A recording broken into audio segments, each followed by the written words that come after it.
वो बोल रहे हैं, आज उनका एक बयान आया है कि जो हमारे विधायक हैं उनको 100 करोड़ रुपया दिया गया। अभी जो है उनका हमको लगता है कि मानसिक स्थिति थोड़ा ठीक नहीं है, बहुत अलवल बयान दे रहे हैं। उनको भी बयान देने के पहले सोचना चाहिए। अमित शाह जी से मिलने के लिए बड़े बड़े नौकर साहब, बड़े बड़े नेता, यहाँ तक सांसद कतार में रहते हैं और अमित शाह जी किसी से बंद कमरे में बात नहीं करते। पीआईबी पार्टी अब एनडीए का अंग नहीं है, इसी संदर्भ में ये प्रेस बुलाई गई है। बार बार वो अलग अलग तरह के आरोप लगाते हैं और भाजपा को दोषी देते हैं, जबकि भारतीय जनता पार्टी ने उनको उनके इच्छा के अनुरूप सीट दी थी। 11 सीट वो उनको दिया गया था बिहार विधानसभा चुनाव में, और जहां से खुद चुनाव लड़े थे उनके चॉइस का सीट दिया गया था। और वहां से जो निषाद सिवनी बख्तियारपुर जो सीट थी वो निषाद बाहुबल क्षेत्र थी, वहां से वो चुनाव हार गए।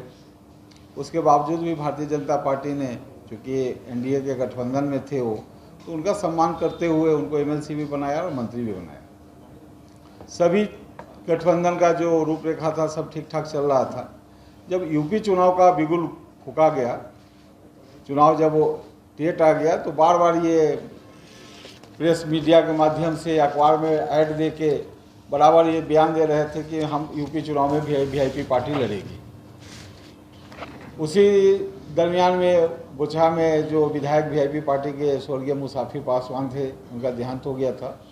तो मैंने उस समय एक बयान दिया था कि अगर यूपी में आप चुनाव लड़ने जाइएगा और फिर बोचहा में भी आप चुनाव लड़ने आइएगा, तो दोनों जगह में एक तरफ भारतीय जनता पार्टी के खिलाफ चुनाव लड़िएगा और दूसरी तरफ फिर भारतीय जनता पार्टी से यहाँ मदद मांगिएगा, तो हमारे कार्यकर्ता असहज महसूस करेंगे। आप यूपी से यू टर्न लेके आ जाइए, यहाँ बोचहा में आप चुनाव लड़िए, हम लोग चुनाव जिता के भेज देंगे, फिर आपके 4 विधायक रह जाएंगे।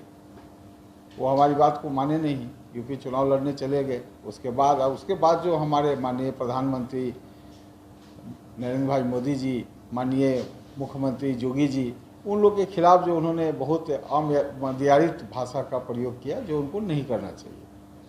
खटास धीरे धीरे इतना बढ़ गया कि भारतीय जनता पार्टी ने उनको अलग करने का निर्णय लिया। उसी का क्रम में उनके जो 3 विधायक थे, तीनों विधायक भारतीय जनता पार्टी के पृष्ठभूमि के थे, तो तीनों ने स्वेच्छा से उनसे अलग होकर भारतीय जनता पार्टी के सदस्यता ले लिए और उनका जो मंत्रिमंडल था वो भी भारतीय जनता पार्टी के आग्रह पर माननीय मुख्यमंत्री जी ने बर्खास्त कर दिया। अब वो बार बार भाजपा के खिलाफ बयान दे रहे हैं। इस संदर्भ में एक और बात बताने की ज़रूरत है। जब वो मंत्री थे बिहार सरकार में, तो हम लोग का एक निषाद समाज का एक संस्था है, मत्स्यजीवी सहयोग समिति, जिसमें निषाद समाज के ही लोग इसमें सदस्य भी होते हैं और मंत्री भी होते हैं। और वो अपना जो जिले का जो मंत्री होता है वो पोखर अलॉट करता है। जो परंपरागत मछुआरे जो मछली मारना जानते हैं, चाहे मछली बद संबंधित जो व्यवसाय करते हैं, जो इस धंधे को जानते हैं, वही उसमें मेंबर होते हैं, वही लोग उसमें मंत्री होते हैं। तो इन्होंने एक पोर्टल के जरिए जो है इसको ओपन कर दिया कि हर समाज के लोग जो है इसमें मेंबर हो सकते हैं, और उसमें मंत्री का पोस्ट हटा के चाहते थे कि वहाँ एक अध्यक्ष हो जाए। तो निषाद समाज के जो भी लोग थे इसका भारी विरोध कर रहे थे कि ऐसा नहीं होना चाहिए, क्योंकि इसकी लड़ाई परंपरागत मछुआरा ही मत्स्यजीवी सहयोग समिति में रहे। इसकी लड़ाई हमारे पिताजी स्वर्गीय कैप्टन जयनारायण निषाद जी ने भारी लंबी लड़ाई लड़के इस प्रावधान को लाया था। अब इसको ये धीरे धीरे कैंसिल कर रहे थे। इसके बारे में जब जो कोऑपरेटिव मंत्री जो हैं वो बार बार रिमाइंड मांग रहे थे कि जो पोर्टल खोलना है, इस संदर्भ में आप अपना जो परंपरागत मछुआरा है उसके बारे में अपना स्थिति स्पष्ट कीजिए। 3 रिमाइंडर के बाद भी इन्होंने जवाब उसका देना मुनासिब नहीं समझा, और इसका कारण रहा कि सभी समाज के सभी लोगों के लिए ये जो है पोर्टल खुल गया, जिससे निषाद समाज के जो जानते हैं कि सभी लोग जानते हैं कि हम लोग का जो निषाद समाज है काफ़ी गरीब है और ज़्यादा इन लोग के पास रोज़गार करने का अनुभव ही नहीं है। तो ज़्यादा लोग जो है मछली के ही बिजनेस में अपना रोजी रोटी और व्यवसाय करते हैं, तो वो भी रोजी रोटी जो है छीनने का ही स्थिति ला दी है मुकेश जी। तो उसमें पूरे बिहार में भारी इनका विरोध हुआ है। 2-3 दिन पहले भी पूरे बिहार के लोग यहाँ पर जुटे थे।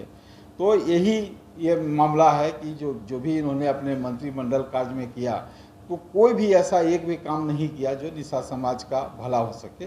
डिटेल सारा जो है आपका प्रेस रिलीज में भी मिल जाएगा। जो इनको पैसा भी दिया गया है 1100 कुछ करोड़ रुपया, वो भी अपना निषाद समाज के लिए खर्च नहीं कर पा। तो कहीं से इनका जो भी क्रियाकलाप जो मंत्रिमंडल में रहा है, कोई भी काम जो है वो निषाद समाज के हित में नहीं रहा। तो बोल रहे हैं, आज उनका एक बयान आया है कि जो हमारे विधायक हैं उनको 100 करोड़ रुपया दिया गया है। तो अभी जो है उनका हमको लगता है कि मानसिक स्थिति थोड़ा ठीक नहीं है, बहुत अलबल बयान दे रहे हैं। उनको भी बयान देने के पहले सोचना चाहिए। अमित शाह जी से मिलने के लिए बड़े बड़े नौकरशाह, बड़े बड़े नेता, यहाँ तक सांसद कतार में रहते हैं, और अमित शाह जी किसी से बंद कमरे में बात नहीं करते। और भारतीय जनता पार्टी में कभी भी कोई बात होती है तो जिस संदर्भ से, जिस स्टेट का मामला रहता है, उस स्टेट के कम से कम संगठन प्रभारी हों, चाहे प्रदेश अध्यक्ष, वो जरूर मौजूद रहते हैं। और शीर्ष नेतृत्व का तय है।